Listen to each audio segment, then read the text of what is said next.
everyone, and welcome to Rise's celebration of International Women's Day 2022. It is so fantastic to see everyone here face to face, as well as joining us on our live stream on Zoom. So I feel like we should start with introducing ourselves. Yeah, let's do it. So my name's Paige Eagle, I'm a freelance presenter and I also host a motorsports podcast. My name is Beverleen Zammer. I am a freelance presenter also and a content creator. So we'd like to kick off our event by thanking our wonderful sponsors, Dallé, who without this event would not be possible. And we've got a fantastic hour lined up for you all. This year's International Women's Day 2022 has a theme which is #BreakTheBias for all those who want to get involved online. And we are kicking off our event with our first keynote speaker, Carys Hughes. Carys is the Senior Picture Quality and Display Engineer at Sky and has worked with the organisation for 7 years after graduating from Salford University. Carys was a Rise mentee in 2018. She was a Rise Award winner in 2021, and this year we have her as our opening keynote speaker. Please welcome Carys Hughes to the stage.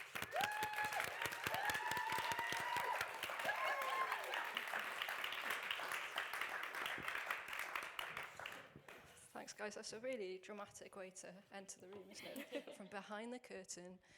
Before I start, I have to give a little shout out to my mum, who's watching on the live stream. So, hi, Mum. I was really glad that you did an intro, because it saves me talking about myself for too long. So, I have been at Sky for 7.5 years. This is me. The important thing to know about me is that I'm Welsh. My mum this morning messaged me to tell me I was her Welsh strong independent woman. And it's very literally true. This is me wearing a Welsh independence t-shirt in front of Buckingham Palace. So that's me, strong independent Welsh woman. Cool. So I have a bit of a long job title now. My background is really in content engineering, so I very recently left a team whose focus was on delivering emerging technologies, so things like Ultra HD and HDR. So really, the important thing to know about my work, whether it was my old role or my new role, is that I'm really excited about ordinary people in their ordinary homes, not just at the cinema or in a fancy viewing room, getting to see great content in a great form, so looking as good and as immersive as we can deliver it to them. Oh, I'm going to go back. Okay, so some of you may know that last year, Rise brought out a report looking at women in leadership positions in the sector.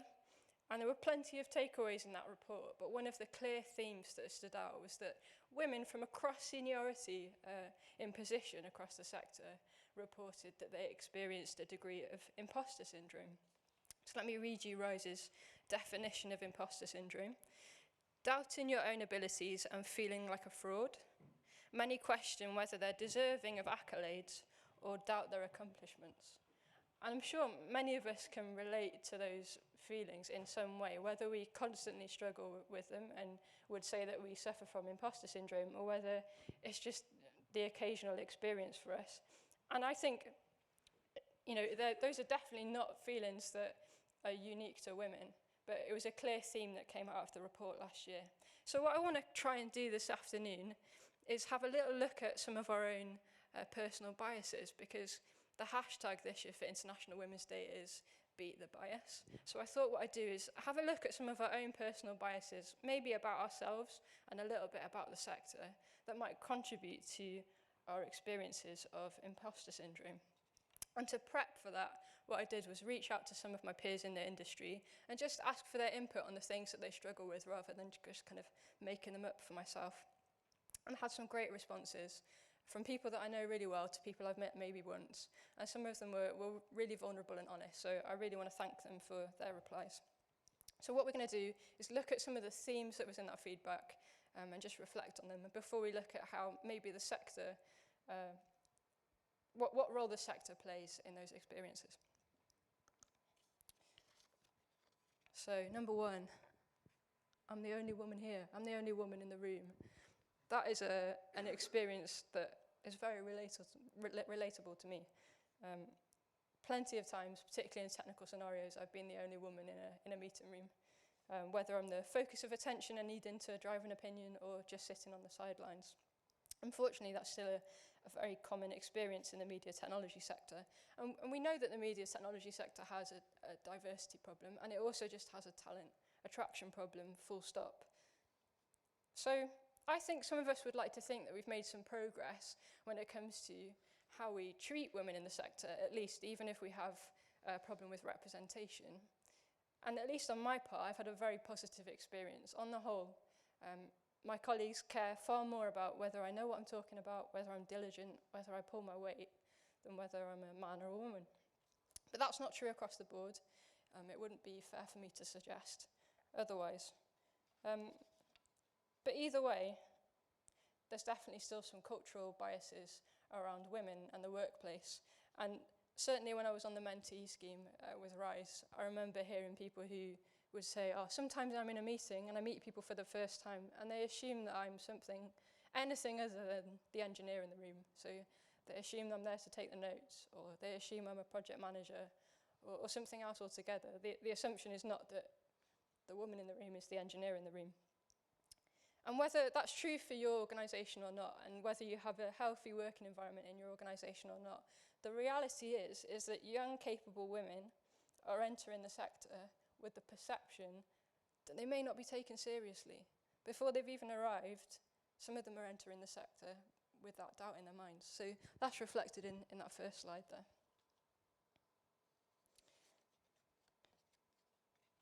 I came across an account in the Rise report last year that I came across there for the first time. I'm just going to read a small section of it for you. In the UK, by the end of World War II, around 800 women had been trained at the BBC Engineering Training School, including roles within maintenance, transmission stations, and the equipment department. When men returned from the war, they looked to be reinstated in their old posts. And the BBC didn't directly remove women from broadcasting jobs, but they were moved away from transmitters to work in studios. By the 1950s, the number of women engineers was reduced to a quarter of the number there had been during the war. That absolutely blew my mind, but for numerous reasons, and I'm not going to pick at the negatives in this story. What really blew my mind was I entered this sector fully believing that it had always been a male-dominated sector, that I was walking into an industry that had always been a male-dominated industry. But history shows us that we have a place in this sector. So that would be my encouragement for those of us who are tempted to feel like we're outnumbered and maybe we're the odd one out in the room. History shows us that women have always been in the sector. Sometimes they've been the dominant talent in the sector. Okay. Next one. I'm not technical enough. I'm not experienced enough. Everybody knows what they're doing. They must think I'm stupid because I don't get this the first time they explain it to me. I think that's very relatable to you. We've all been new. We've all been new to a topic. We've all been new to a company. We've all been new to a job. But we all have to start from somewhere. And I think it's really tempting to hold that against ourselves when we're new to a sector or new to a job. But I think we have to resist that temptation because new is fine. It doesn't have to be a black mark on your record. I think what says a lot more about you when you walk into a room is your attitude to your role and whether you're willing to learn. Some of my peers that I'm on the best working terms with have a 30-year head start on me. And I've managed to develop really good working relationships with them, not just because we get on, but we have our own expertise and we have mutual respect for each other. So it's okay to be new. It's okay to be relatively new. But do I have the motivation to learn? There's a statement there that says everyone knows what they're doing. And that was real and came through in the feedback. I can tell you 100% that everybody around you in the room does not know what they're doing. Some of them definitely don't know what they're doing. Some of them know what they're doing and they have long-earned experience that they've developed over time and in context, and that's okay. Doesn't mean that you're inferior to them. But yeah, what's the context? Some people have developed experience over time? Have you had the opportunity to develop experience over time? Or are you comparing yourself to somebody that you've got no chance of comparing yourself to? And I know some of us that are at this event and who are watching aren't engineers but work in the media tech sector. Here's something that you should know.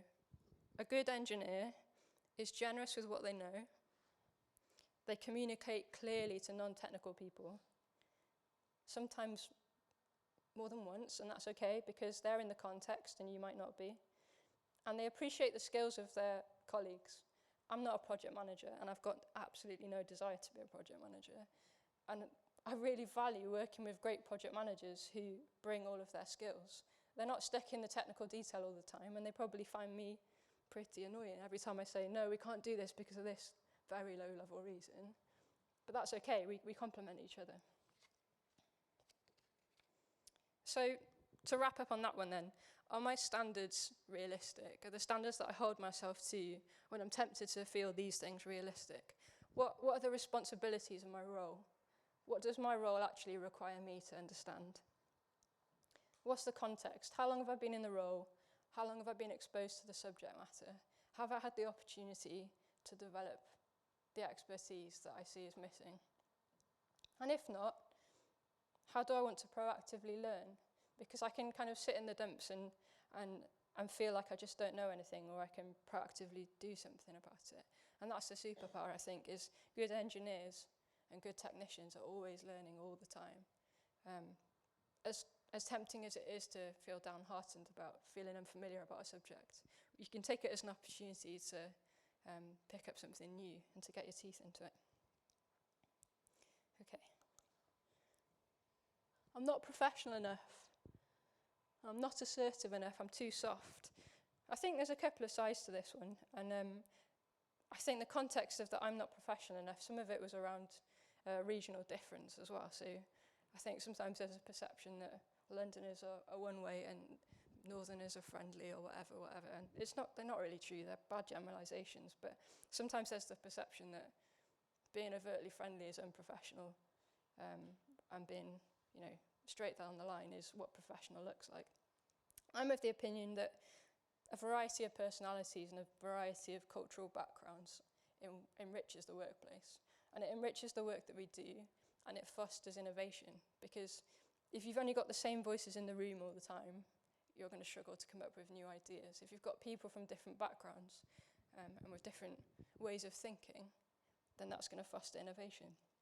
Here's an anecdote for you. When I moved to London 7.5 years ago, one of the things that I found the most jarring, don't laugh at me, okay, was that when I used public transport and I went on the bus in London, when people got off the bus, nobody thanks the bus driver in London. What's that all about? When we're at home and we get off the bus, even if the exit to the bus is near the back, we will make the effort to shout thank you down the bus to the bus driver. I'm grateful for your service. Not in London. But cultural differences, okay, they exist. But friendly does not mean inherently unprofessional. And actually, if we're honest, the media tech sector really needs some people. We could do with some of those. So, the second point there, I'm not assertive enough, I'm too soft. That's very relatable to me. I'll tell you something that's really difficult when you're a woman or a minority in a sector where you're broadly outnumbered. When you enter work for the first time, you've got all of those hard lessons to learn about how you want to carry yourself in the workplace and how you want to handle difficult interactions with difficult stakeholders or whatever it may be, all the people that you work with on the day-to-day. And for me, I find it really helpful to reference the people around me and to learn those techniques from the people around me because I'm in a context for the first time. I'm from rural North Wales. I'm not used to dealing with the difficult corporate stakeholder. It's not my bag. But what makes that really difficult is when nobody around me is really like me. I want to be able to choose to be patient with people or frustrated with people or generous with people or impatient or whatever it is. I want to be able to choose all of those characteristics and strategies on my own terms. And when I've got nobody to observe who kind of is a bit like me, that makes it very difficult for me to learn strategies that fit naturally with me. I don't want to be overtly aggressive all the time just because that's what I've seen work for my colleague or, whatever it may be. I want to choose those characteristics and strategies on my own terms.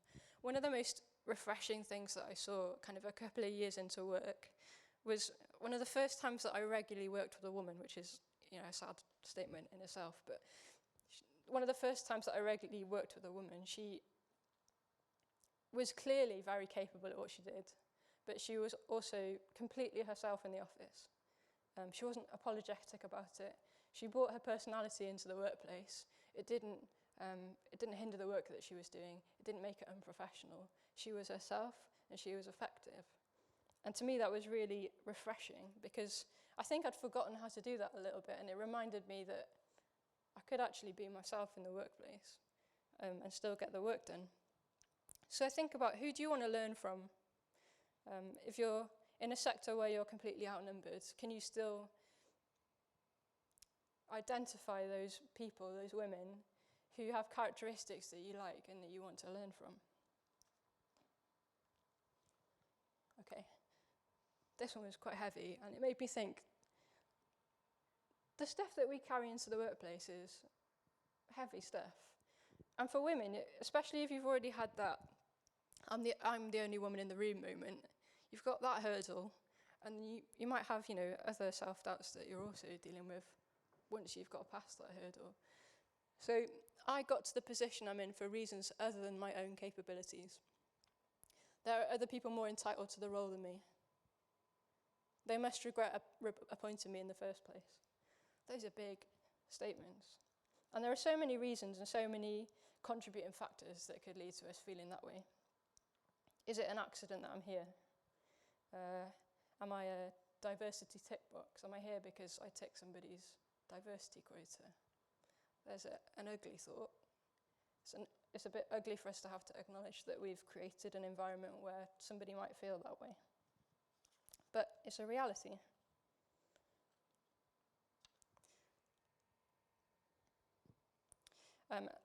To be a little personal, I've just moved role.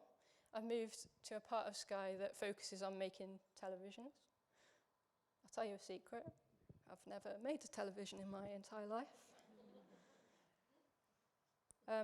So how does this relate? I think I'm trying to think about, how do I counter comparison and just generally feeling like, what am I doing here? I know the boundaries of my own knowledge. I know what my expertise is. I can be honest about what I don't know. I think most of the time I'm okay doing that. Maybe, sometimes more than others, but I think I'm okay with it. I've got the capacity to learn, and I kind of understand my own capacity to learn, so I don't go, that's complicated, there's no way I can get my head around it. I have some realistic expectations about what I can and can't get into the detail of. And more importantly, I understand the value that my previous role and the experience that I've had brings to my current role. So I don't have to feel like I'm in a new context and I've got nothing to bring. I know the value that I bring based on my previous experience. So I think where we want to get to is that we want to free ourselves up to enjoy and excel the work that we do. Whether it's traveling around the world at the Olympics and thinking, gosh, this is massive, and how am I going to handle with answering questions? Or, I don't know, fixing a computer in the back of Sky Studios or something. How do we free ourselves up to enjoy those things rather than feeling like we're not qualified for them? If I was at a large sporting event, I'd want to be able to enjoy being there, not feel like I wasn't qualified to be there. And the other thing is, I think if we don't deal with this stuff, then there's a danger that we start projecting those things onto other people. So one of the respondents to the questions that I sent out shared a story about having taken a risk to go and interview for a job that she wasn't completely qualified for. She didn't tick all the boxes. And she got into the room, and the person interviewing her started to project their own insecurities onto her. And when you've just taken a risk like that for the first time, that's the last thing that you deserve to encounter. So we need to learn to deal with these things so that we don't start to inflict them on other people. Okay, so what about the wider sector? So I think a lot of these things, the underlying question is, do I really belong here? Should I really be here? And I think there could be a lot of causes for those things, but I think the lack of diversity in the sector has a large role to play in women in our sector feeling that way. I think a lack of diversity creates more than just a staff shortage. It does additional damage to the individual. It creates cultural and social problems, and it kills innovation. Oh, I'm going to go back. Okay. So I think part of the problem that we have is that this sector has what I'm referring to as an illusion of exclusivity, and I think there's two sides to it. One is that normal people on the street don't know what goes into making television, and their view of it is that it's surrounded by celebrity and it's hard to break into. They don't think that we're not cool, they don't know that broadcast engineers are even a thing. The second thing I think is, if you're somebody who is in the sector and it's largely made up of one demographic, then there's an illusion of exclusivity there. And then I think it doesn't matter whether you are a minority or part of the major demographic, there's a sense of exclusivity, and probably anybody is prone to feeling a little bit insecure.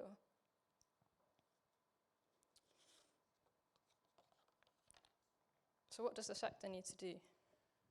We need to stop neglecting our talent pipelines. Stop waiting for other people to address those problems. And not just because we're running out of people, but because we will do damage to people if we don't. We'll always be busy. It's never going to be a convenient problem to solve. But I'd argue that the basics are not rocket science. So there's not an excuse for doing nothing at all. It may take a long time to develop a long-term strategy, but the basics are clear. So I've listed a few of them. Oh, I'm going to go back to that because I've skipped my summary. That was a bad move. Number 1, support our awesome grassroots talent pipelines. So support our awesome unis and apprenticeship schemes. Number 2 is we have to create sustainable long-term ecosystems for talent entry and progression. So we can't complain that we can't hire people at a mid-level if we won't intentionally open up entry-level roles. We've got to engage in initiatives that surface all the good work that we do, like the Rise Careers event that we had today and all the good work that Rise are doing. But whatever it is, we need to get involved and work together to tackle this problem.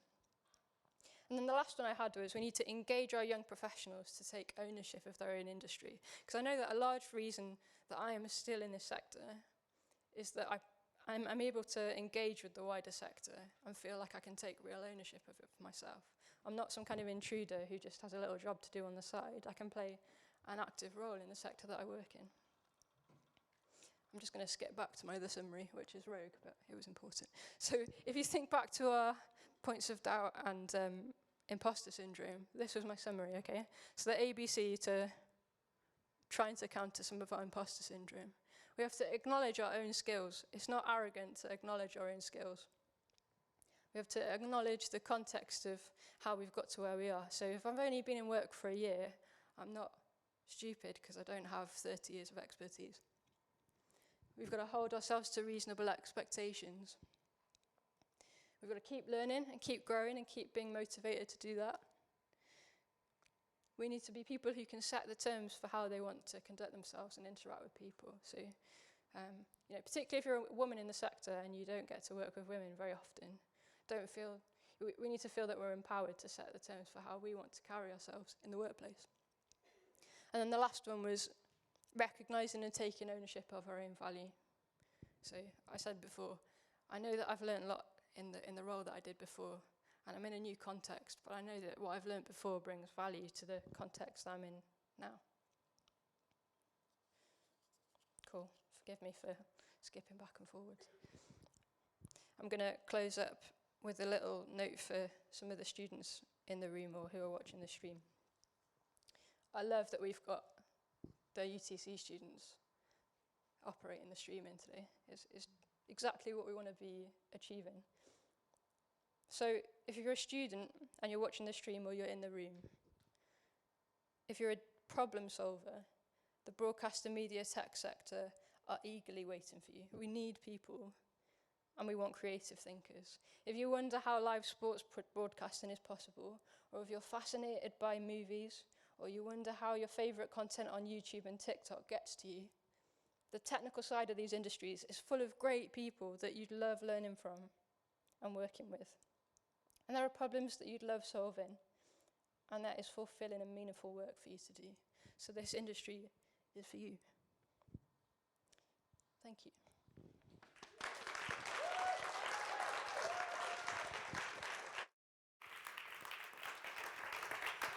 Thank you so much to Carys Hughes. I think we can all agree that was a really great presentation with a lot of value in there. I'd really like to open up the floor for anybody who might have any questions for Carys. Can't run away yet. Right in the middle.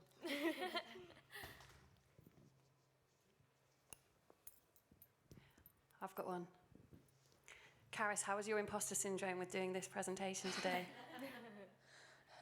I don't know if I had imposter syndrome. Good. I just, I'm an engineer, so it's not my favourite thing to do. Good. I'm glad you didn't have any.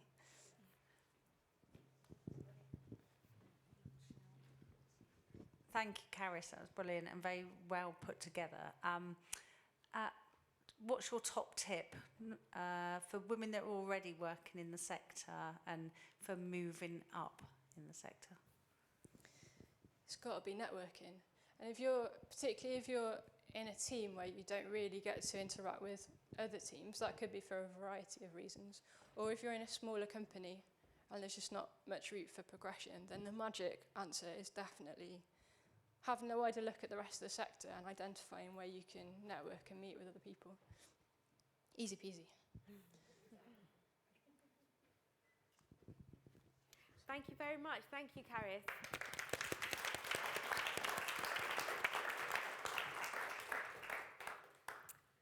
So, one of the initiatives that Rise are announcing today is their new mentoring programs. Mentoring has been such a core part of Rise for the past 4 years, and this year is no exception. Rise has supported over 200 women through its mentoring programs across the globe, and today they're launching new programs in the UK, North America, and Asia Pacific, as well as announcing 3 brand new ones, which are in Northern Europe, Central Europe, Australia, and New Zealand. We're going to find out a bit more about why mentoring is so important. So please welcome to the stage Amaka Apata, Anna Lockwood, Dushi Tangada, and joining us on Zoom is Bethan Wilkin, Colin McMillan, and Liz Gunther.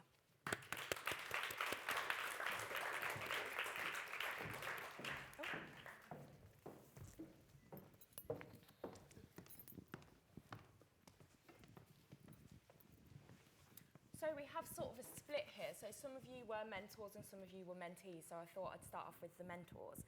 So what does a mentor actually do, and what was your role, and what was the relationship between mentee and mentor? So if we start with Anna.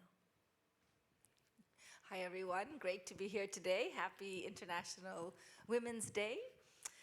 So I have done mentoring in various guises over several years, and I think each year is slightly different. So depending on who the mentee is, what they're trying to get out of the program, the mentor-mentee relationship changes. And I've also been a mentee, so and I still continue to be a mentee, and one of my mentors is giving the final keynote tonight, Kathy-Anne MacManus. So I think it's usually a fluid situation where you're a mentor, and there are definitely things that you can help with another woman's career, but at the same time, you're always getting back from the program. There's reverse mentoring where you learn a lot from your mentee, and as a mentee going forward in this industry, I also get a lot of support from my mentors. Yeah, it's really interesting to sort of hear that it's like a two-way sort of relationship. Dushi? Yeah, thank you. Yeah, I completely agree. I think it's totally a two-way street. I was very lucky this year to participate in the mentor program and be a mentor for a lovely lady who's here somewhere, Nikki, and meet some of the other lovely mentees like Amaka. But I feel, first of all, it's an opportunity to just listen and think and reflect. Revert back to situations you found yourself in that maybe you didn't actually reflect on at the time, and discuss and find ways forward and strategies and completely think about how you behave in the same situations that maybe a mentee's in. But try to be practical, as my practical speaker always try and give some practical advice of what the person's trying to achieve, or what's important, or help understand the problems or the frustrations, to help, as a sounding board, kind of move forward to resolve some problems, or a way forward to getting to where they want to go to next. Yeah. We have Colin as well, who's on Zoom. Hi, and thank you, first of all, for having me here. In terms of what mentoring is, it's pretty simple. I think, the sounding board bit, we really hit the nail on the head there. It's pretty simple. It's listening. It's showing up. It's working with another highly motivated individual and sharing your life experiences, diverse perspectives, and sort of helping them navigate towards their goals. It's really important. I think each of us can think back to someone early on in our career where we didn't have a fighting chance in the industry. And I can think of a particular mentor of mine. I grew up in Michigan, okay? For those of you that don't know the United States, it's America's high five on the map. The chances for industry success are really not high growing up there. And I had a great mentor myself. So as part of that, paying back what we've received in our own careers, and especially now where diversity and inclusion are such important things within this industry. This topic, this slant needs to be corrected when it comes to gender inequality. And I would say in regards to, what I do, I try not to screw up the person on the other end. I'm terrified of giving bad advice, because they are a human being, and if you give bad advice and they follow it, in some way you feel accountable for that. But really, it's being a cheerleader for your mentee. Your mentee, they've done the hard work already. They've written down their goals and what they want to achieve, and you just kind of help guide them along on their way. They've done the hard work already, so it sort of makes our jobs kind of easy. But you're not a therapist. I'm clearly not qualified for that, and I just use my life experiences and try and offer up what I can, and hopefully in our session there's one nugget of information that helps the person on the other end. Yeah, that's great. So on to the mentees now. How did the Rise mentoring program sort of help you at the time? So if we start with Amaka. Okay, thank you very much, and happy International Women's Day to everybody. I'm really excited to be here. This has been a very, very, Rise in itself has been a great opportunity for myself, and Rise pretty much helped me in a very unimaginable way. So I am a Rise 21 mentee, and I joined the program last year, and this wonderful lady here, Anna, was my mentor. And when I registered for Rise, I think I was probably still working at that time because I was pregnant. And then when I got the information via email that I was successful in my application, I was really very excited. And then the program started in May, but this is the same year last year where I just had my baby in January, and I was pretty much on my maternity leave, which I'd taken out for a year. So when I got the information that I was successful, I was obviously very happy. But then I was thinking, is this something I want to do now that I'm on maternity leave? Is it the right time for me to actually do this? So I decided, okay, just go ahead with it. And we started, met Anna for the first time. We introduced ourselves. I basically stated that, I wasn't in work at the moment and that I was looking to actually move perhaps industry from what I was previously doing into, maybe something more around the broadcast technology side of things. And Anna was very open. Obviously, she explained to me, this is what our objective is going to be, probably towards the end of the year, we'll look at you trying to get a job. I'm like, okay, that's fine. It's pretty much in line with what I was thinking. So we got to the point where, bear in mind, this started out in May.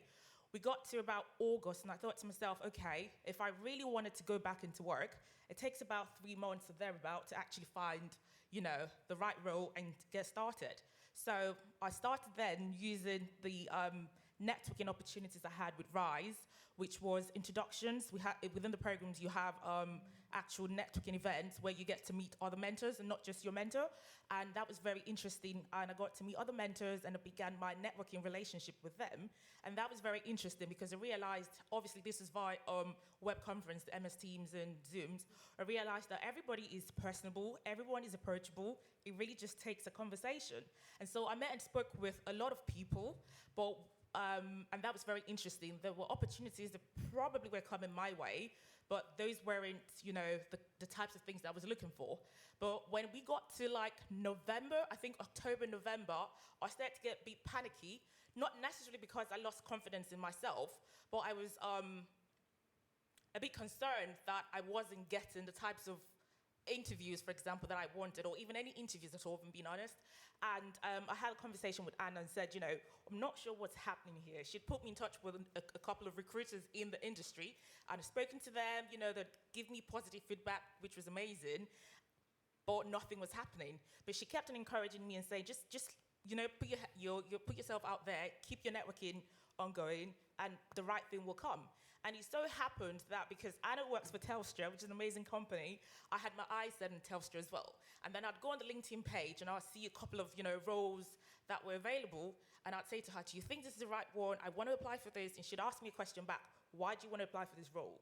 And I think, why do I want to apply for this role? Am I desperate at this point in time? Or am I just looking for just anything? And then when she'd ask me that question, I'll go back and look at the role job description and think, okay, this does not necessarily suit me. So I'd look for something else. And that's what happened until I landed, I think, the role that I'm in now at BT, which is amazing. I work for BT Enterprise. But to get to that point, this is what I had to navigate. And I think that without a mentor, it would have been extremely difficult because I'm a first-time mom. So while I was doing this, I'm going through, looking after my baby. It was really, really hectic. But I really benefited from being a Rise mentee, and I'm grateful. Yeah, it's a lot about the networking as well, like Carys said earlier. If we go to Bethan on Zoom. Hi everyone, thank you for having me. In hindsight, I probably got a mentor at one of the best stroke worst times because I had just been promoted to head of department in 2020 in the January, and then we all know what happened in March 2020. And I was faced with a really, really tricky time at work. It was probably the hardest time I've ever had at work and personally, because I had a 3-year-old and a 6-year-old at home at the start of the pandemic, and I just started this new job and I was on a learning curve, and the demand for content was going through the roof. So all of these things combined, my head felt like it was going to explode. So having Lisa at the time as a mentor was just what I needed. I think she was probably more than a mentor at the time because of all the circumstances. She felt like a very safe space when I was on quite a difficult roller coaster. So yeah, it was great. It was great time for me, and just what I needed in that year. But it did also mean that I didn't get to meet my 2020 cohort in person until late last year. But we made up for it in time. And Liz? Hi, thanks again for having me. So when I applied for Rise as a mentee, Colin was my mentor. He'll tell you my application, I was extremely vulnerable. I was coming back from maternity leave in this new virtual world. And I, at that point, didn't know what imposter syndrome was, but I was feeling completely uncertain about how to be a boss, how to be a woman in the workplace, how to lead a team virtually. Things like, can I acknowledge my toddler here next to my computer in a meeting that's very important that I'm leading or not? So yeah, I think that when I was, put my application out there, like, I just need help. I need, recognition for what I've done. I need a sounding board. I need networking in this space where I'm in my kitchen for 16 hours a day, which is my office. So Rise gave me that. And I think so with Colin, we met pretty often where we could go through the minutiae of the week of if somebody was having a hard time, I didn't know how to communicate, and resetting my own personal goals during that time to say, it's not just what my workplace standards were setting, but what did I want to do as a person, as a leader? And yeah, it was just for me, when the program was over, the confidence and self-assurance that I had through the mentor program, as well as having my cohort almost become mentoring, right? I was with, 12 other women at various states of their career, and they were offering me advice at being a mom, how to juggle it all, mom guilt, imposter syndrome, executive presence, all of those, trigger words that make us go, do I have that? Am I doing it right? And have somebody be like, yeah, you're doing it naturally, or keep going on this path, you'll get there. You've stumbled, we'll get you back on track. So yeah, I think, at the end of the program, the confidence that was there, I took to my job, right? I'm taking it to my team with applications open now. There's women on my team that are like, go do this. It helped me so much. Go and just try it out. So yeah, that's what I took away. Well, sort of leading on from that, I just want to ask, why should women apply for these programs that we have at Rise? Anna? Yeah, I think that's a great question. And for me, part of the power is there is all the beauty and the benefits of the one-to-one relationships between the mentor and the mentee. But as has come out in this conversation, there's also the extent and the breadth of everyone who's part of that cohort and all the alumni of the program, both mentors who may not be doing it this year but are available for special interests and special skills, and also those alumni who have passed through the program and who are now available. So it's really a ripple effect. You have your immediate one-to-one relationship between the mentor-mentee, and then rippling out the people on that cohort, and then everyone in the community. So I think that is really amazing, because with Amaka, it was quite funny because we were reading, when we were paired, we were reading through the pairing. And one of the things that Amaka had said in her application was that, as a recent mom going back to work, she really wanted to have a mentor who had had that experience. So I laughed and I called the mentoring program and I said, I don't have kids, right? And they all laughed and they were like, yes, but there's a lot of great experience that you have as a manager of women who have come back to the workforce, and also being from a telco business, which obviously was very helpful to Amaka because she was moving from satellite to the broadcast and media world, so there was a lot of resonances there. And then we worked within our cohort to say, who can help with the return to work as a working mom? And who can really give her experiences from that perspective? And because there were so many women in the program, both as mentees and as mentors who had had that direct lived experience, I think in the end, it really worked out beautifully. Yeah, so, I absolutely mean, did. it's, sometimes you go in with a very fixed idea of what you want from a mentor, and then using the entire community is, super powerful. No, that sounds great. Anything to add? No, just seconding everything that she said. Anybody else have anything to add to that? Colin? If I may, really, why not? If we want to address inclusivity, and many men in the industry say they want to address inclusivity in this industry, do something about it. Take a stand and actually do something about it. And participating in this program, this is doing something, right? Hopefully Liz gained something from her interactions with me. Probably not much, but maybe something. There's no excuse not to do this. There's no excuse, and that's what went through my mind when someone reached out to a group of engineers where I work. They said, hey, I'm unable to participate in Rise this year. It's a great program. If anyone's interested, contact Carey. I did. Apparently, I was the only one out of numerous people. And, that's just a small group of people. If we want to do something, we need to do it in a big way. And I couldn't think of any excuse not to do it, really. Meeting with Liz, we met rather frequently. A 1-hour Zoom meeting with her once a week was better than half of the meetings that I attend. So why not? No, that's great. It's been really insightful, and thank you all so much for coming and speaking to us today. Thank you. Thank you.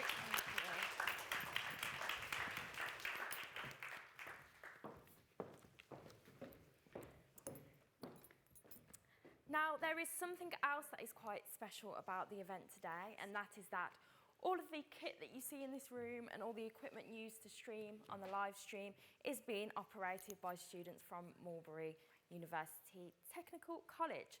These students have been a part of the Rise Up Academy workshops and spent yesterday rigging and setting up all the kit. And I think we should say hello to some of them. So, Beverly, who are you meeting? Thank you so much, Paige. I'm standing here with a lovely student from Mulberry. Here is Frankie.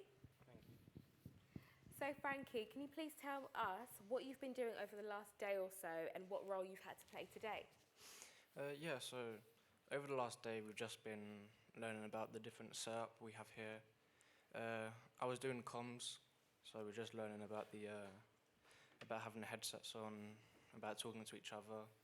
And today I'm just managing a Zoom call, and That's pretty typical of what we're doing now, is everything's on Zoom. But why do you think it's important for you to have this type of experience?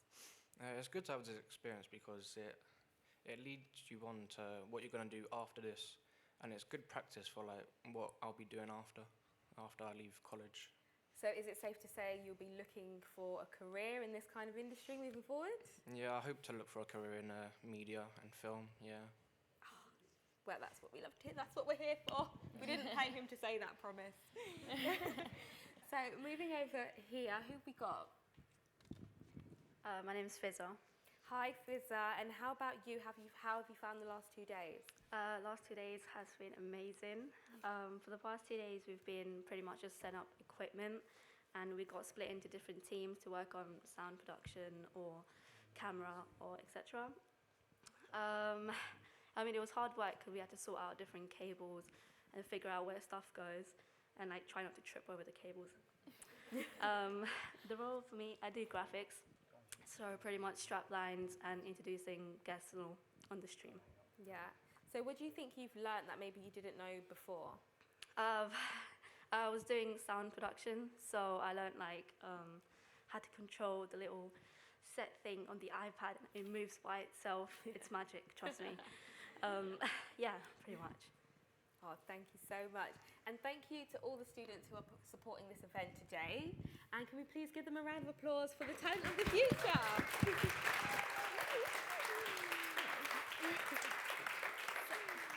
Thank you so much, Beverly. And now here I have with me Sally Bryan, who is the principal of Marlborough UTC, where we are today. So, Sally, how have you found working with Rise Up Academy?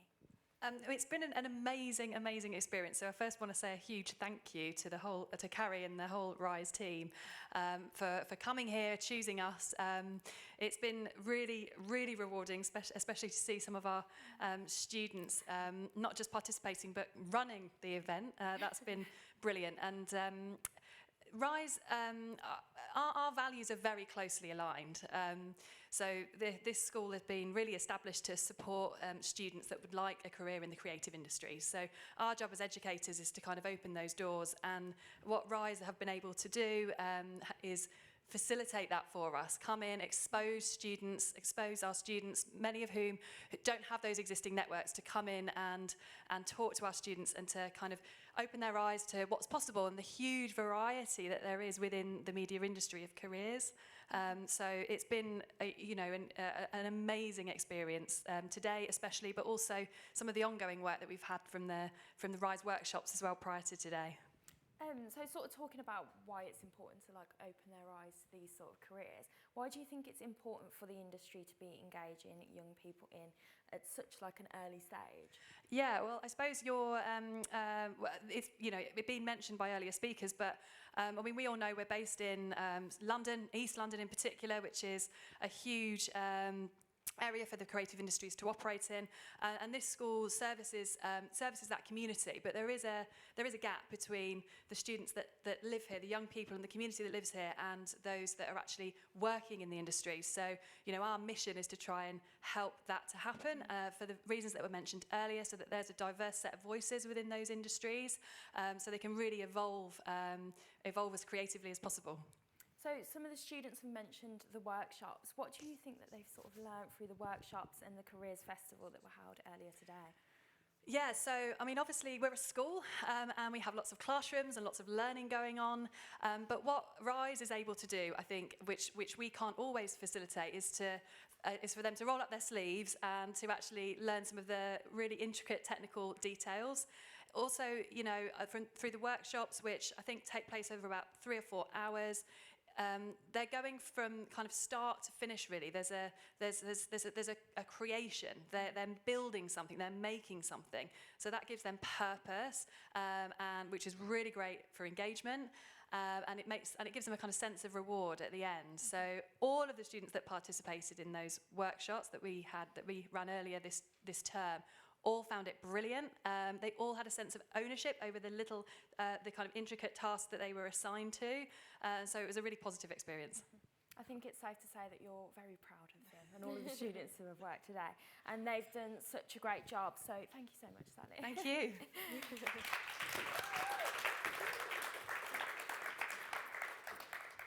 Thank you, Beverly, and all of our amazing Rise Up Academy students. Moving on, we're absolutely delighted to announce our next keynote speaker. Kathy-Anne MacManus, or Cam, is a Chief Experience Officer and SVP of Global Customer Solutions and Services at Avid. Cam is an executive with global experience leading, creating, growing and managing profitable software, sales and services business units around the globe. Having lived and worked on 3 continents, Cam has extensive global experience implementing business process change, organisational effectiveness and technical solutions in the ever-evolving world of software sales and delivery. And we can't wait to hear what she has to say about International Women's Day 2022 this year. So joining us via Zoom, please give a round of applause for Cam. Hi everyone. Hopefully you can hear me well there.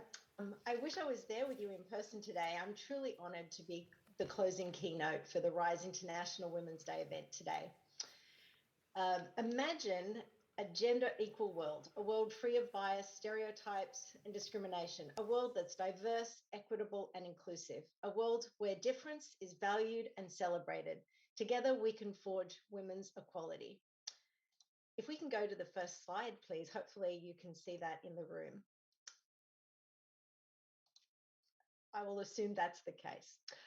If there is one thing in recent times that has become really clear to me in my role as both CCXO for Avid and also leading the company's digital transformation journey, is that core to success and innovation for any company and actually any industry is their people. The other element that's also very clear to me is that the composition of a company's workforce should reflect your customers and your future customers. The more diverse you are, the more inclusive you are as a company, the more you are able to successfully innovate and serve your customers.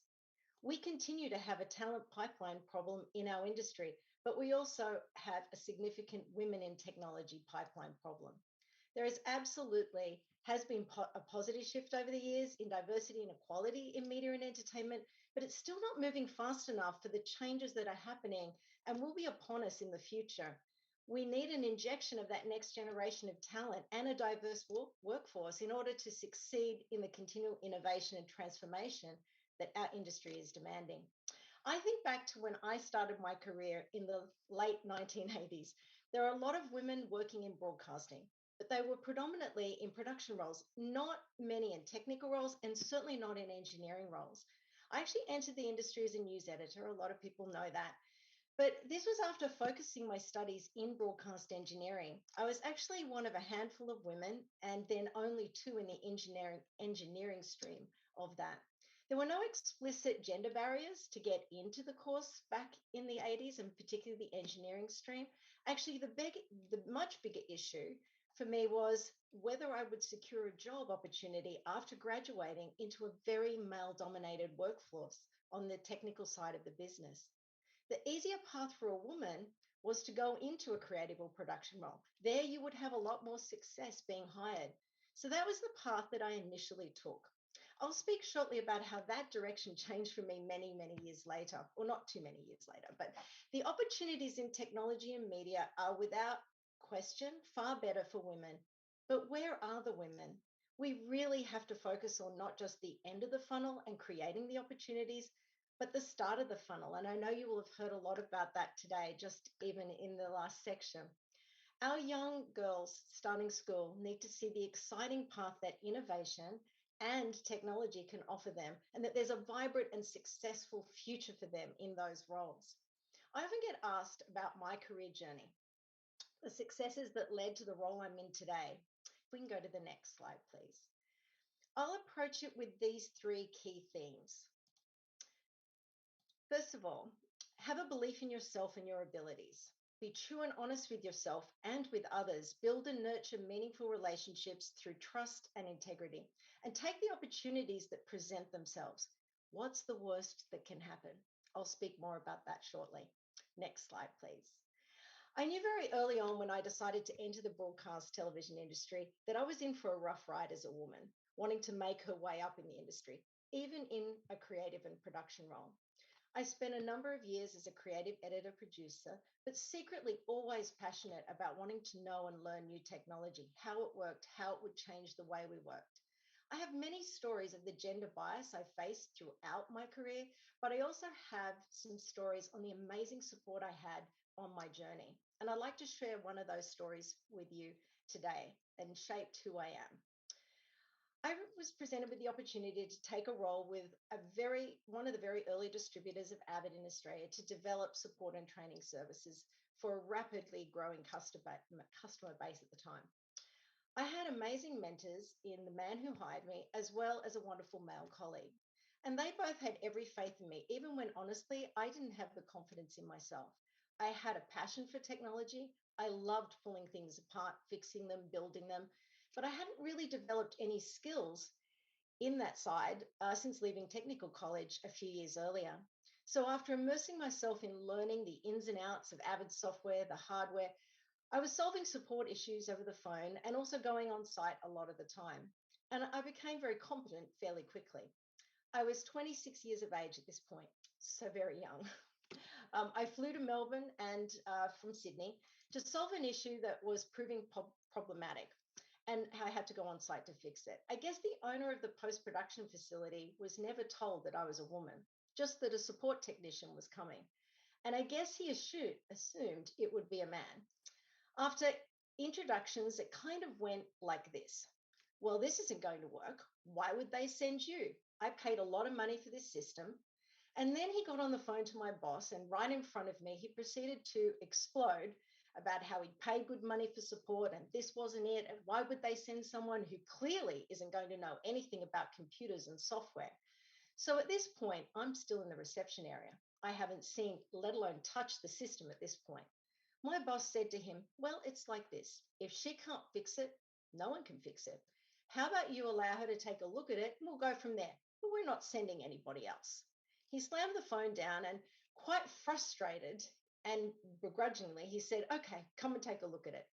I can't begin to tell you how nervous I was as I proceeded to pull that system apart, taking video cards out, audio cards, while he looked on and saying to me, well, you better not break it or there'll be hell to pay, including telling me that he would demand that I would be fired if I did break anything. Of course, I fixed it. It took a couple of hours to diagnose the issue and, replace the cards. And he managed to provide me a sort of an apology, telling me that he never thought I could ever do the job. So 2 things I walked away with. It was the start of my career. I had some amazing men supporting me to shine, believed in me and backed me. The second was that being a woman was not a barrier to success. I could push through it if I had the courage, the know-how, the support, the passion, and the experience. I knew I could be successful. So much of my career, I have worked for male leaders and been part of leadership and management teams that were still predominantly and are still predominantly men. I've had amazing male sponsors and coaches that pushed me to take risks and took risks on me. I've also had amazing female mentors and leaders that really helped me to push through at times some debilitating fear of failure, teaching me to find balance and that to be a leader is a privilege. It's not a rite of passage. And that my success was really going to be continuing to take some risks and also offering that same support to others to help them succeed and to also take risks. All of us have an opportunity to take the gender and equality challenges we face and turn it into real action. Focus on how we drive our own ambitions and have impact on the organizations we work in. We have to encourage women when they enter the workforce to push forward, advocate for themselves. Don't fall into the belief trap that you're not enough, haven't done enough. I know Carys will have done a wonderful job capturing the imposter syndrome challenges that many women experience. Growing and developing your career is about taking the opportunities to get to the place you want to go. Pushing through barriers may seem a little altruistic, but I do believe that those who are passionate about what they want to do and where they want to go will succeed. They find women and men on that journey that want to support them and they want to support that passion and be a part of it. Next slide, please. It's so important to have a goal. Your goal doesn't have to be reaching the peak of the summit from the outset. At the base camp, just make a goal somewhere on the slope or take a step into the crag to explore a different path around the mountain. Reach to the crest, get yourself to a new height of success. The journey and the speed of your climb is going to change because there is also life, love, your health, and balance required along the way. But the harsh reality is if you don't have passion or know where you're going, then honestly, it's very hard for your employer, your manager to help you, even your family and your friends. And you don't have to have 100% of the requirements. It's okay for any goal, no matter where you are on that mountain, to be a stretch for you. In fact, it's better if you don't have all of the requirements. Any role has to have room to learn and grow and to ultimately be fulfilling. I'd love to share another story with you on gender bias that's just from 2 years ago. I sought permission from Leah to share this story with you today. I was honestly shocked when I heard her story, if I'm honest. Blatant gender bias was still happening. After leaving her role at Twitter, Leah decided to set up her own company after identifying a gap specifically for women trying to launch a small business or a startup. She had a technical background and she offered her services to create websites, Square payment capabilities that very quickly led to more specific consulting for software design and software engineering work. Now, Leah's husband is also a software engineer, and he would occasionally loan his services to assist with some work behind the scenes. The main point, though, is that most of the work was being done by Leah. She learned through dialogue, though, with her clients, mostly women, they were already making assumptions that the software engineering was being done by a man. In the occasional case where a husband responded to an email or was on a call with her with the client, she started to notice that his work was never questioned, but her work was questioned. And so, she thought, why is this happening? Her husband had a full-time job with a company and Leah was doing most of the work. So she couldn't scale if her husband had to be involved in every single customer engagement with her to be successful and for the client to have trust. So Leah decided to test the dynamic. And she thought, with what's going on, she decided, I'm going to create an alias. And from that point on, her business would be via email and it would no longer be Leah responding, it would be Sam. So she used Snapchat to create a mashup of her face and her husband's face to create the image of Sam. Next slide, please. Meet Sam. So once Leah stopped being Leah and became Sam, her work was never really questioned. They stopped asking for a second opinion from a software engineer, and that was assumed to be a man, hence Sam was far more successful. So even 2 years ago, there was both conscious and unconscious bias still determining how both men and women behave and our level of trust in certain areas and roles in technology based on gender. Next slide, please.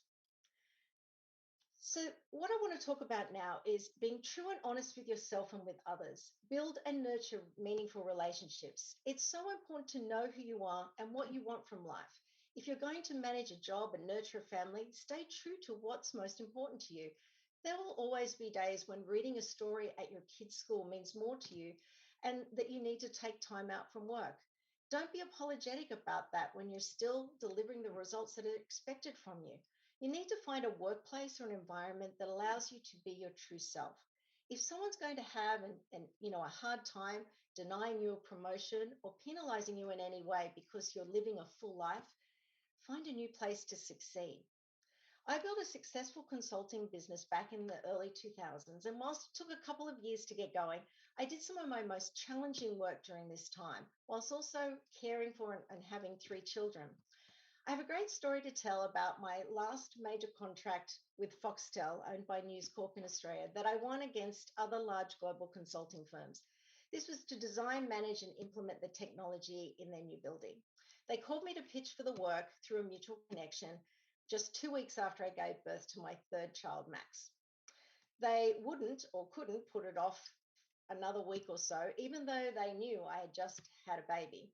I was truly the long shot, but I just finished a very successful 2-year contract with another network, ABC TV, managing their full post-production technology design and refit for their building. And I'd had an experience with a very large successful project under my belt. Now, this story might be a bit awkward for men in the audience, but I'm actually going to go there anyway. I had about an hour commute to get to the meeting and an hour commute back. The meeting length was set for a 1-hour pitch. So in my infinite wisdom, I thought, okay, I'll be no more than, say, 3.5 hours. Now, Max being 2 weeks old meant he needed to be fed about every 3 hours. So I fed him before I left. There was some milk to cover a feed whilst I was gone. But in my mind, I'd be back in time for his next feed. No worries. Well, the meeting alone had now been going for 3 hours.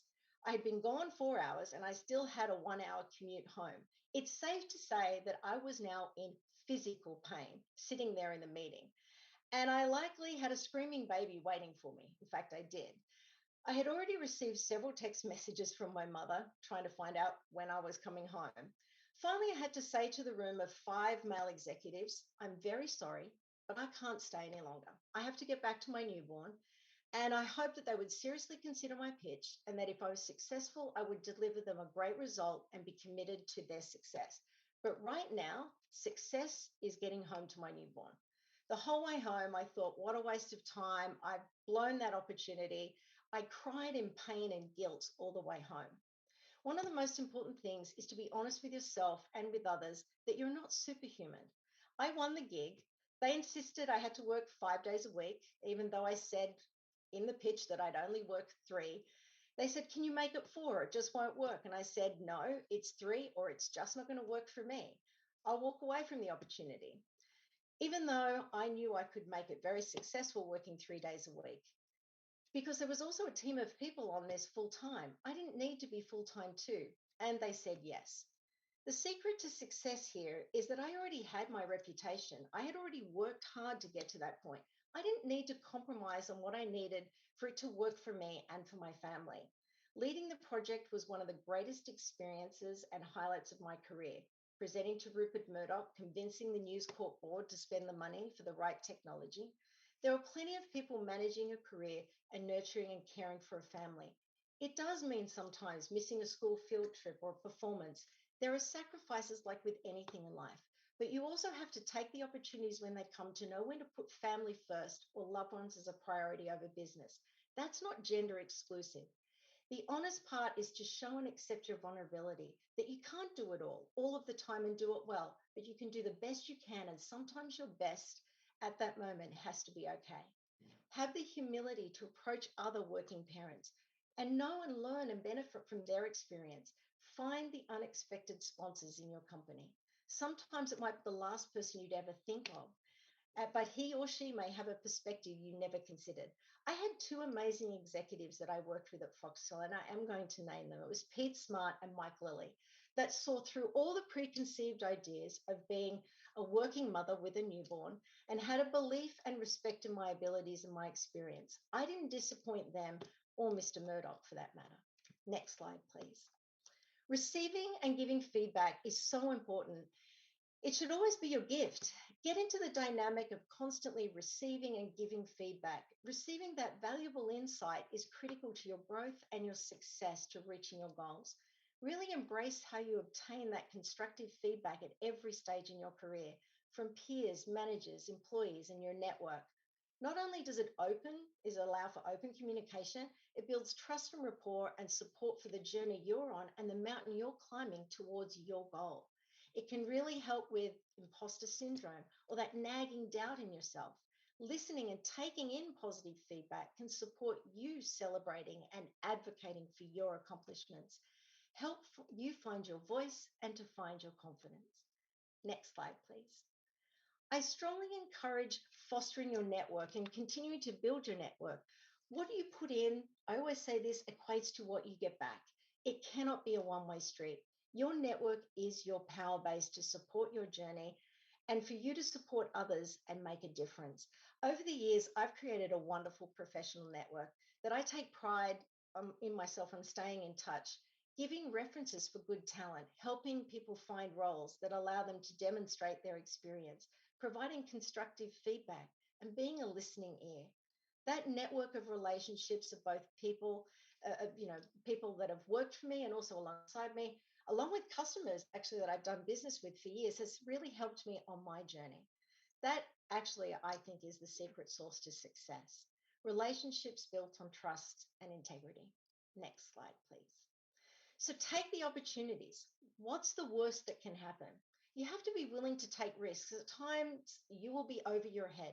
That's okay. That's how we learn what we're capable of. It's usually more than you ever believe you can do. Next slide, please. If someone sees in you something that you don't see in yourself, don't pass that by. Listen to that voice and use that to take risks. As I was wrapping up that same project at Foxtel, Max was now 2.5 years old, Katie 6 and Liam 8. And out of the blue, I received a call offering me a role leading services for Asia Pacific based out of Singapore. At this point, Mitch, my husband, is at the peak of his career and as a commercial film director, running his own production company. My business in consulting had never been better. I was about to finish the Foxtel contract. There was no way I was going to pack up our lives and 3 kids. Way too hard. We did take a week to think it through and decided that on the Monday I would go back with a firm no. Then on the Sunday evening, I remember we were in the middle of watching 60 Minutes and I turned to Mitch and I said, if we don't do this now, we will never do this. How often do these opportunities happen to live and work overseas? And he said, you're right. And the next day I said yes, I signed the offer, and 90 days later we had packed up our lives and moved to Singapore and honestly never looked back. But it wasn't as easy as it all sounds. There are, of course, personal sacrifices and hardships that come with massive change. but there was also a partnership, someone to take the risk with. We said to ourselves, what's the worst that can happen?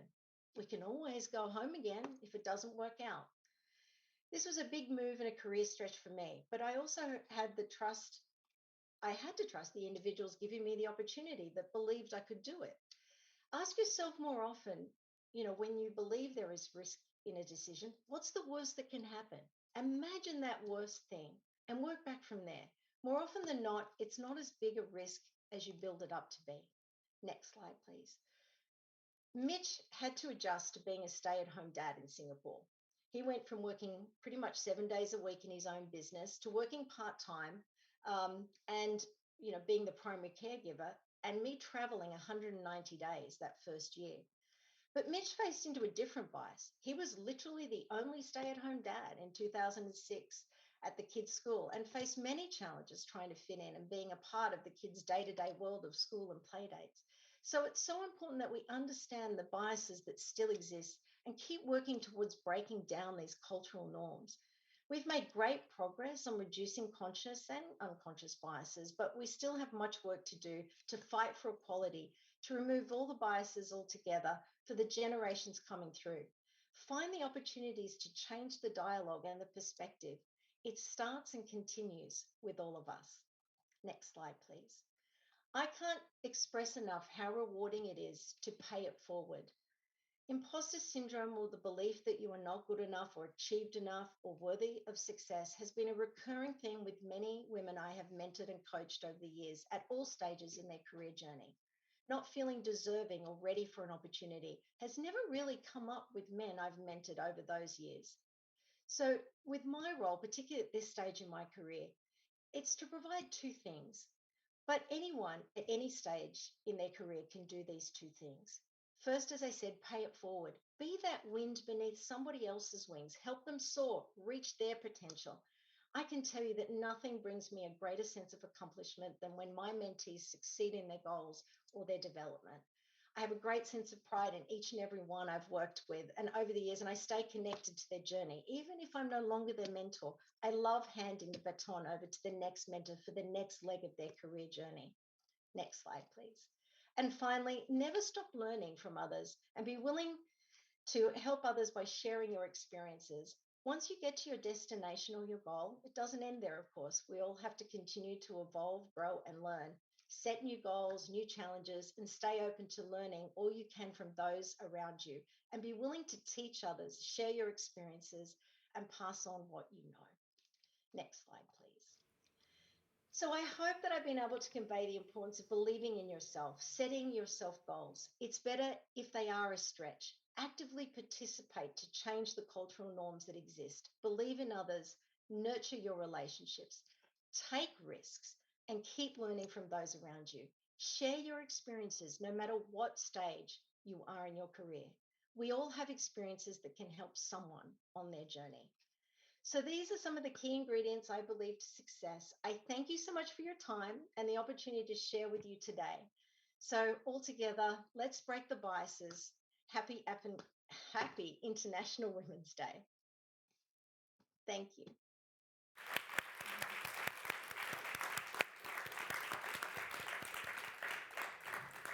Thank you so much, Cam. I just want to see if there's any questions in the audience. Yes, I'm very happy to answer any questions at all. Go on down. Hi. How do you prepare yourself in a meeting in front of people like Rupert Murdoch? What's your best tips? That's a great question. I will tell you, I was shaking. I really didn't know what to expect. My answer is be very, very prepared. And I was very prepared. I was very clear with, no more than 3 things that I needed to land, and secure at the end of that meeting. So I think, being very crisp on that, like what is the intended outcome? And, it was intimidating, I will tell you, but all I can say is preparedness. I had a wonderful team around me. I did not do that alone, even the preparation. and fantastic sponsors. So I will say that a lot of the pre-work and the preamble leading up to that meeting was just as important. You know, kind of, I call it grease the skids, right, to ensure that it was a successful outcome. But, you know, I would be lying if I said I wasn't nervous. And, you know, he had a habit of coming in on his private jet and just turning up, actually. And so he might be, you know, no one had moved into the building at that point, only the team doing the design and, you know, kind of implementation in the builders. So yeah, like I remember turning up one day and saying, Rupert's in the building, and no one knew he was coming. So. Thanks, Dan. There's one more question. Thanks, Cam. That was amazing. Very inspirational. A question for you, and I know you work with lots of great men, and I know Jeff in particular is very supportive of women in the industry. But what do you say to the men in the industry? What can they do to get involved, apart from just convince people to put their money in their pocket? I mean, obviously we need that Arise, but what else, you know, what else can men do to support this? So quite honestly, it really is being a sponsor for, I would say, you know, it's not gender specific, but when you see talent, be that sponsor, you know, remember I was saying it's important to have voices. I think, you know, one thing is just know that there is work to, you know, women struggle more than men do with, I think, advocating for themselves. So really being that support to help them advocate for themselves, be their support, be their coach, be their sort of, you know, sponsor. And otherwise, you know, be just that it's an equal opportunity. But then I think the other way is, again, the pipeline of, particularly in technology, really find ways in which to demonstrate how exciting innovation or technology is for any gender, but then looking for programs that can really foster the up and coming young women. And, you know, I would say also, if someone's, you know, young and just starting out, be a part of their journey and, you know, see how within your network you can open doors for that person, even if they're not in your organization. So there's just a few things, I think. Amazing. Thank you, Cam. Can we give Cam a big round of applause? Thank you.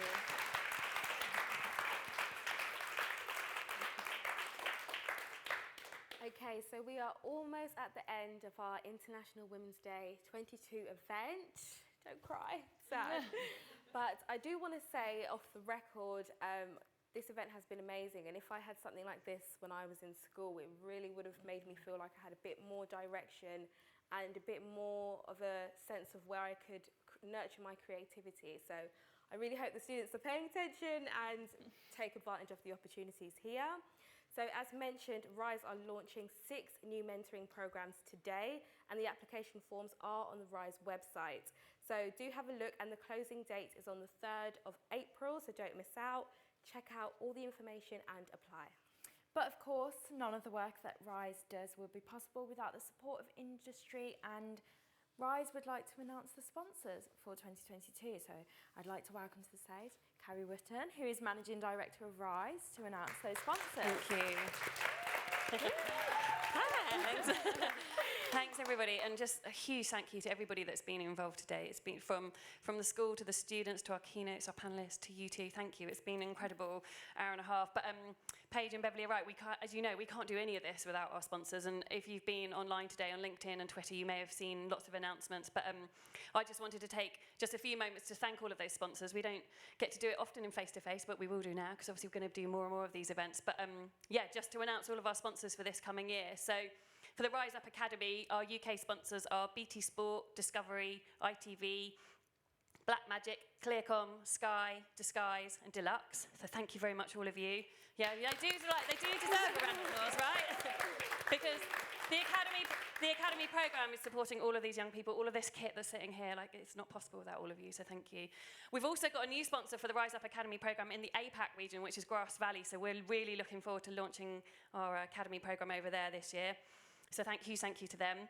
But also our mentoring programme, again, like as we've just said, we've got 6 programmes this year. So really thanks to Avid, who are our lead sponsors for the mentoring programmes this year, as well as the DPP, Iron Mountain, Clearcom, Google Cloud, Ubiquity, and M2A Media, as well as Deluxe, Grass Valley, Gravity Media, Ross Video. The list is long, bear with me. Calrec, Dale, Move, Red Bee Media, Sony, Timeline, EMS Personnel, Envy, Pixel Logic, and Splice Post. Thank you very much to all of you. Incredible to have you all on board. I'm really looking forward to working with you. And then we've got sponsors in the APAC region, Grass Valley again. North America, we've got SDVI and Tential. Central Europe got Skyline. Northern Europe got Net Insight. Our job board sponsor is Move, and our retreat sponsor is Deluxe. Phew, I hope I haven't forgotten anyone. I did do a double check. But huge thank you. As I say, we can't do any of our work without all of you sponsoring us. It makes a huge difference, and it is changing lives. It is having an impact. And collectively and collaboratively, we will make a difference. We will make the change happen and reach our goal of a gender balance and diverse workforce. So thank you very much, and back over to you two. Thank you. Thank you so much. Thank you so much to Carrie and the rest of the Rise team and everybody involved. And that's it. We're wrapped up for today. That is the end of our International Women's Day 2022 event.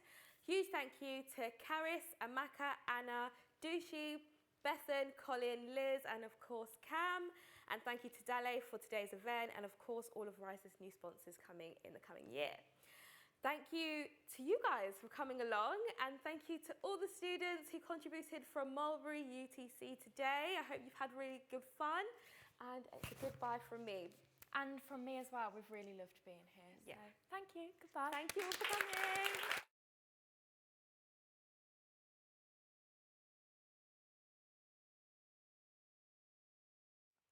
Are we off air? Amazing. Thank you, everybody. We're just checking.